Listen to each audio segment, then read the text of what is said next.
చిన్న కోడూరు మండల కేంద్రంలోని సచివాలయం ముందు రాజీవ్ గాంధీ విగ్రహం పెట్టాడని నిరసిస్తూ చిన్న కోడూరు మండల కేంద్రంలోని తెలంగాణ తల్లి విగ్రహానికి బీఆర్ఎస్ పార్టీ బీఆర్ఎస్వి ఆధ్వర్యంలో తెలంగాణ తల్లికి పాలాభిషేకం చేశారు।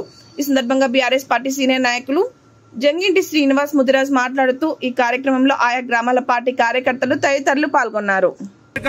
ద్వంద్వ వైఖరిని విడనాడకుంటే మధ్యలో నీకు చర్మఘాతం పాడాల్సినటువంటి పరిస్థితి ఏర్పడుతుంది, మధ్యలో నిన్ను ముఖ్యమంత్రిగా దించాల్సినటువంటి పరిస్థితి ఏర్పడుతుంది। ప్రజలు తలుసుకుంటే కాలగర్భంలో కలవక తప్పని చెప్పి ఈ సందర్భంగా నేను హెచ్చరిస్తా ఉన్నాను। జై తెలంగాణ।